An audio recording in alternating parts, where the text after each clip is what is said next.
welcome back to Anderson County Serves Here. I am happy to be with you today, Carol Burdette, United Way CEO. And as we've been working through many of these different segments, it just so happened that week before last, I was in Charleston and was honored with the Murray L. Vincent Award. And you may be wondering, what in the world is that? Well, the reason I was given the award has much to do with what United Way has done in the area of teen pregnancy prevention. You see, about 20 years ago, we determined that was an issue that we needed to tackle. We had developed a Women in Philanthropy group, and they looked at many issues in the community. It seemed that many of them were stemmed from young girls having children they were not financially or emotionally prepared to take care of. So we began looking at how do we make a difference? Because if we can reduce teen pregnancy, we can reduce poverty in our community. From that point, we began to look at what was the weakest link.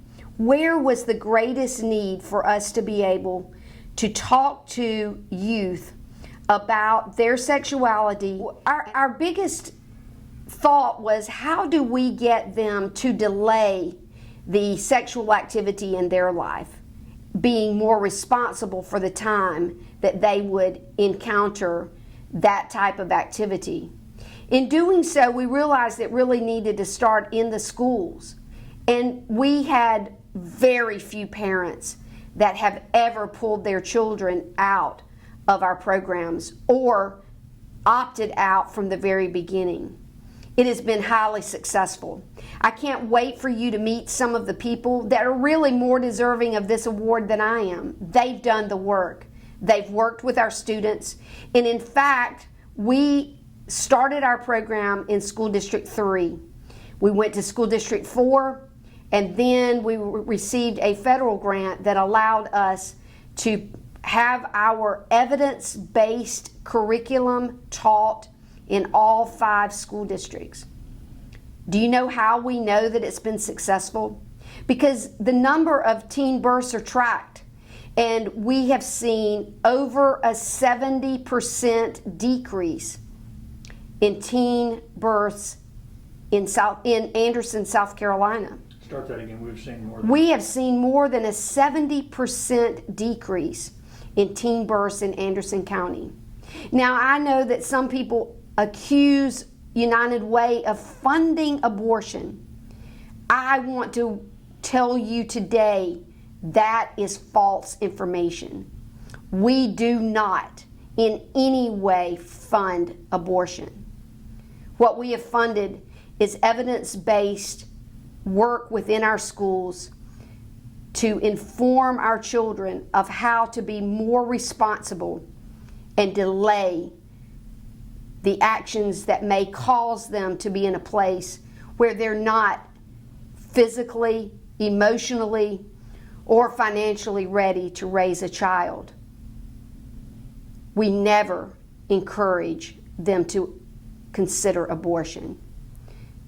We want the best for our youth in Anderson County. We want them to thrive, and we know that through the program that we have been using in Anderson County schools for 20 years has been very successful. We've saved taxpayers millions of dollars, and we want to continue to promote through our school districts this great work. When we first started in School District 3, I have to say I was a little nervous. What was going to happen? When we went to our first school board meeting after the program had started, I was afraid of the flood of parents that might come in. But no, it was not a flood of parents against the program. All we received were kudos about the great work that Kristen Fouts was doing, and you're going to get to meet her. She's an amazing young health educator that has been doing this work for nearly 20 years. You're going to meet other people that have been involved in the program, and they have either been fundraisers or they have been in the front lines with our youth, because we want the very best for Anderson County, and we know this is part of making our community better. I'd like to introduce you to Kristen Fouts. Kristen was our first health educator. She's a Clemson graduate from okay. I'd like to introduce you to Kristen Fouts. Kristen graduated from Clemson University with a degree in health education. She has been working in School District 3 her entire career in health education. In 2009, she was featured in Time magazine. Because our program was so successful, we continued to get national attention from Time magazine, from newspapers outside of our state, and through United Way Worldwide. I was called by United Way, by Jamie and Kristen, to apply. They said that I came highly recommended from District 1, and they had a position and opening in District 4 for a teen pregnancy prevention coordinator, and they said I came highly recommended, so I applied, and then I was actually like 9 months pregnant when I applied. They were so nice to me, so I applied through United Way, and then I had an interview with Dr. McDavid at Anderson School District 4, and I accepted the position to become their teen pregnancy prevention coordinator for District 4, and that was in 2016. And how have you seen this program impact the lives of young women? So it's, the word speaks for itself, impact, and that's what we call it, because we truly, as comprehensive health or teen pregnancy prevention coordinators, we make an impact in the lives of the children so that they make healthy choices. So we teach them about their body and how it works so that they know how to handle situations. So we start from 6th grade and we go all the way up till 12th grade. The 6th grade curriculum teaching them how to say no, but not only how to say no, but how to say it effectively so that when they do get older and they may have situations where they need to say no to protect them, to make healthy sexual decisions, it builds on that. And so it has impacted a lot, especially in my district. So we went from a district where we were seeing a lot of increase in teen pregnancy to, I think, 1 year we were down to just none, and I think we just had one. So those numbers have significantly decreased because of the impact that we make in the lives of these students. Can you think of any stories where some student has said something to you about how important this has been to them? Of course. So I develop a pretty good rapport with my students at first. I'm a little tough going just so that they know that this is serious because we're talking about lives. So there is an at-risk program that I do with the 8th graders at the middle school. And so we're able to kind of get a little bit more personal. And so there were some of the ladies in there who said, Ms. Johnson, you really have made an impact in my life because I'm able to talk to someone about these real situations because I don't have anyone at home to talk to and someone to be there. And actually follow these students to where they call me my personal phone and be like, Ms. Johnson, I have this situation I need to talk to you about. And they know that I'm going to give them not only the correct but honest and situations that they may occur or they may have in their life, I'm going to be honest and tell them, hey, this is what really could happen. So you want to make sure you make positive decisions. So it's good to have that rapport with the students that I come across. And then when I see them in high school, the relationship is different. They know that, hey, that's Miss Johnson. She cares about us. She makes a difference in our life. So the United Way came to New Foundations. They approached us and asked us if we wanted to join in on this grant opportunity that they had to provide teen pregnancy prevention to our youth at New Foundations Home for Children. So we were excited about it and we joined on. So for us at New Foundations, we're kind of a small nonprofit organization. We have about 55 youth that we serve from all over the state of South Carolina. They currently live there with us. It's a residential program. So by us being able to join this grant, we were able to have extra funding that we don't typically have as a nonprofit. We were able to go to trainings, and we had a team of 3 facilitators that presented the grant groups to our youth at New Foundations. So we went on all these trips and we got all this training, and we came back and we used Making Proud Choices for out-of-home youth was the curricula that we used, and it was the first in the state to address teens that are in an out-of-home placement, so foster care or juvenile justice placement, and that's what we currently are. So it's a 10-week program, and each session is about 75 minutes, and it's all about evidence-based teen pregnancy prevention, and we've been doing it for 7 years, and it's been great. So even after the grant ended, we continue to do the program with our youth because we just feel like it's so important. It's such good information, and we see a big difference in the confidence in our kids and the knowledge that they have when they leave us. The curriculum does address abstinence, and that's obviously the most effective form of birth control. We do stress that, we do talk about it, but we also talk about condom use and the importance of using a condom and the protection against STIs and STDs. We talk about other long-lasting or long-acting birth control methods. We talk about it all, and that's one of the great things about being at such a small organization, that we are able to talk about the things that the school districts cannot talk about. They did the same thing at the Anderson County Alternative School. It's now called Renaissance Academy, but at the time when I was there, it was the Anderson County Alternative School. So they approached the school with a funding opportunity and an opportunity to talk about adolescent sexual health, and same thing, we jumped on board. Well, it was a 5-year grant. The former grant was a 5-year grant, and I joined the grant on year 2. So I was able to get trained in a curriculum for middle school and for high school students. At the former alternative school in Anderson County, it serves grades 6 through 12, and it serves all 5 school districts in Anderson. So the 5 school districts are feeder schools into the alternative school. So the kids are there often because they're either expelled or placed there for various issues. Some of them may be violent issues, some of them may be truancy. It may not have even gotten that far, and either parents or staff decided it may be best to place this student here to have an intervention and have a smaller group of staff to work with them. It may be in their best interest to do that. So they are there for a variety of reasons, but usually one commonality that we saw was that they had also missed a lot of school, like Katrina was talking about with the students at New Foundations. The ones at the alternative school had often missed a lot of school. Even if they attended regularly, the process to get them from their regular school into the alternative school took time. And that was time they were out of the classroom. And if they happened to be doing their reproductive health curriculum during that time, they missed it entirely.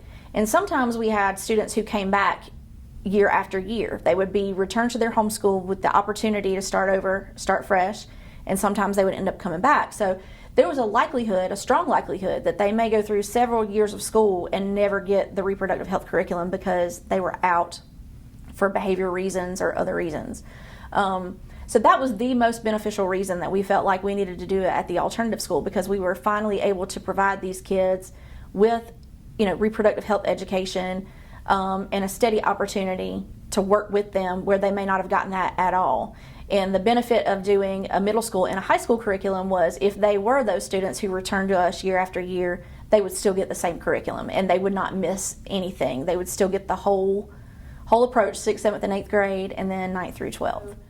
As my role as the behavioral health counselor, like I said, I would do assessments, I would talk with the students at length. So I generally had a good rapport with the students regardless, because it was the nature of my job. But whenever we started doing this grant, I did notice a shift in those relationships. Kids tend to sometimes have reservations about what they're going to talk to you about because you're a staff member or you're an adult. And a lot of what we talk about in the trainings for sex ed is being a trusted adult, being somebody that they feel like they can come to and talk to. And what we need to do as that staff member or trusted adult to earn the trust from them and to make them feel comfortable having those conversations with us. So as the counselor, I noticed the kids would come to me a lot more frequently about mostly relationships, and he or she is treating me this way, or this is happening, he or she doesn't really want me to talk to my friends anymore, what should I do? Or he or she is going through my phone. They're pressuring me to have sex. They're smoking weed. They're drinking. I don't know what to do. I don't know how to respond. And the beauty of the evidence-based curriculum that we use is it does talk about risk, and intertwined in risk is inhibitions being lowered from alcohol and drug use, peer pressure, and just your surroundings, like what you have available in your county to do, what you have access to. And so we talked a lot more conversations were centered around what was really going on with them in their lives and their relationships with people. And they would come to me too and say, Miss Moore, I'm going to have some time where I'm at home this weekend by myself, and we're going to have some friends over, and how would I get condoms? And and so you have to really be careful how you have those conversations as a school employee. You just can't give them the bottom line a lot of times, but you can provide them with resources to get that information if you can't give it to them in the school. And that was another benefit of the grant, is as a community, the people who work with these adolescents in Anderson County were able to come together and have personal relationships. So I could call the other ladies on the grant and say, hey, I have this kid, this is the situation, they're coming back to your school or they're in your community. How do I refer them somewhere? How do they access reproductive health services in Iowa? So those were some of the benefits that came out of it, is we were able to have the real conversations, and we were able to work with each other as a community to figure out how to best serve these adolescents. And one of the words that we use a lot is risk, and being at risk or high risk, and those things that you do that put you in risky situations. And the truth is, adolescent brains aren't as developed as ours, right? So they don't often foresee the things that we see. So a lot of times they're in that moment, in a private space with another person, trying to decide, 1, if they're going to have sex or not, 2, if they're going to use protection or not, 3, do they really even want to do this? They're usually in that moment before they think about it. And one of the things that we saw as a benefit from the curriculum is it talks about those situations in the curriculum. It is built into it, and it has exercises for you to think through and even role play and practice what you would do. And so you would see kids are sometimes uncomfortable acting that out, but they're going to be uncomfortable in real life too. So that's the pro. And so you would see them like, I don't know what to say, and I'm like, all right, well, what would you really say if you were in this situation? And a lot of times you would see those interactions going sideways, because the student would end up going along with something that maybe they didn't really want to do. And so, you would see the student would go along and do something they maybe didn't really want to do. So these role plays and the tools that were built into the curriculum would help them act out some of those situations. So it talked about how your inhibitions are lowered, using alcohol and drugs. It talked about, how to address situations early on. So currently I'm a community health worker at United Way of Anderson County, working on a grant regarding sexual health in adolescents. The way we do the grant is it's called Plan A. It's for adolescents ages 15 to 19. The focus is on females, but we also do complete the program with males.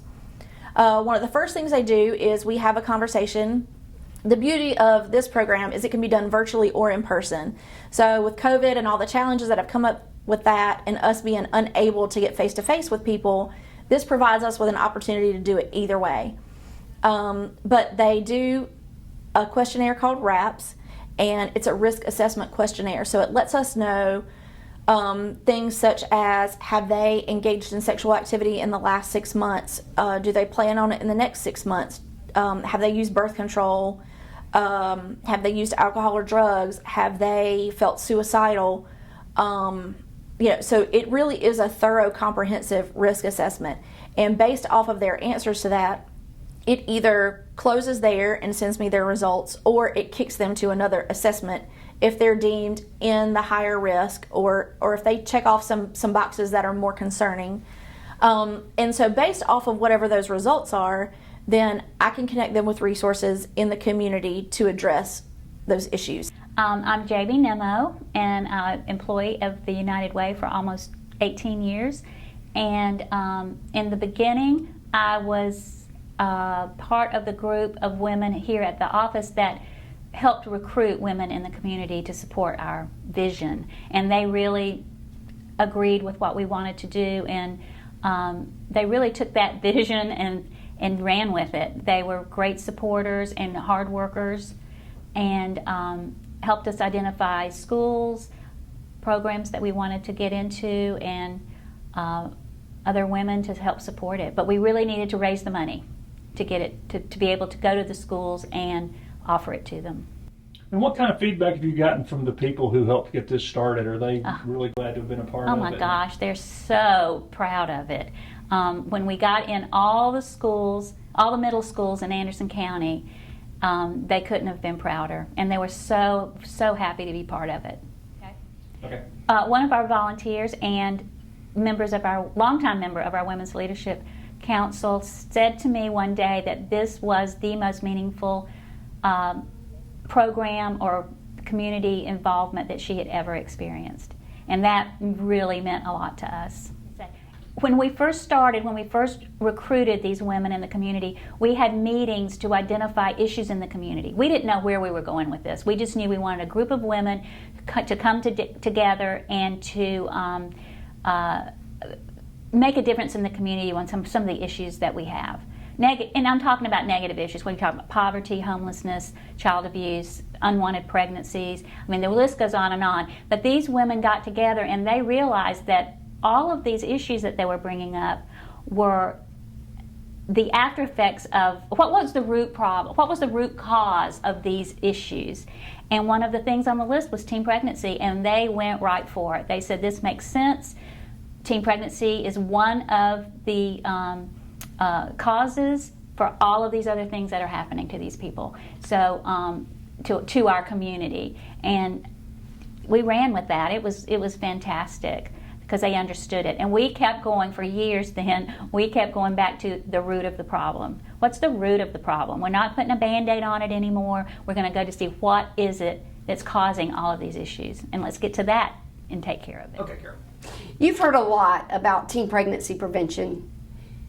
The real deal is we noted there was a problem. There was a problem of too many girls having babies they weren't ready for. You see, when we first started down this road and we realized that schools were our weakest link, it was the place that the Council of Teen Pregnancy Prevention could not seem to get in. But we had a group of women that were influential, and they decided that this was going to be their issue. They were going to fund it, and they were going to be involved.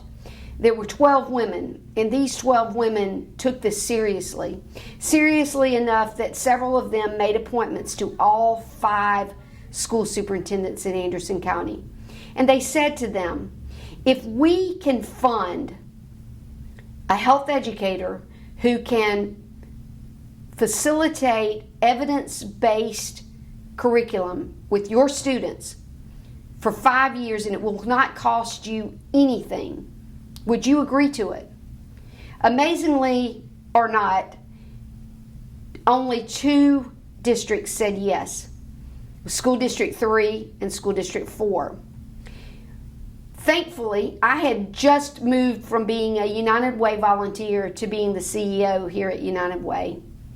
And I was also the mayor of Pendleton in School District 4. Thankfully, the women chose School District 3 because then it didn't look like I had made some decision for them.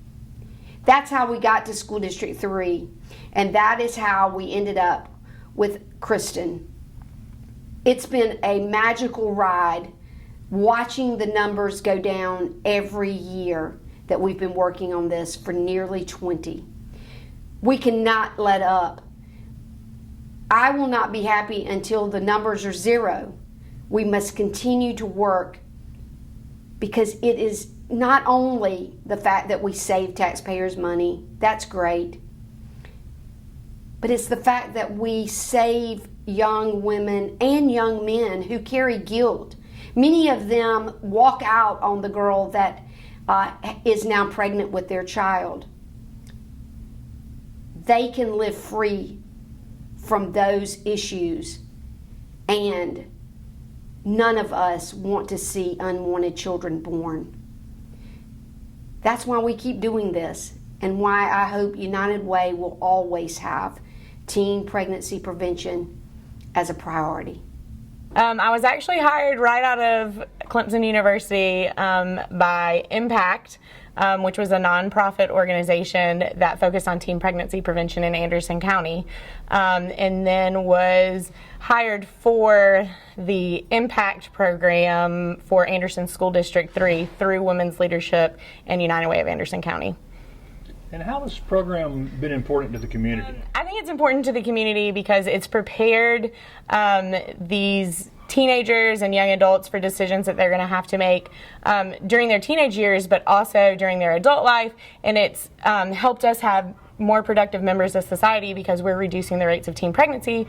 So we have more teenagers ready, getting education afterwards, or going to get jobs, and are able to contribute to the community and have babies when they want to, and babies who are planned and they're ready for, instead of unintended pregnancies. It's been amazing working with the teens of Anderson County to see their lives impacted by the program, and the relationships that we've built, and lives truly changed, and teenagers who maybe would have fell in a cycle of teen pregnancy, because we know when mothers have been teen parents that the daughters of those mothers are more likely to become teen parents themselves. So to see those kids bring themselves out of that cycle and become productive members of society, and to see them later and thriving, is unbelievable. And how long have you been involved in this, and how have you seen it change? So I've been involved with Impact Teen Pregnancy Prevention United Way of Anderson County for 18 years. And we've seen over a 75% reduction in teen pregnancy in the county of Anderson.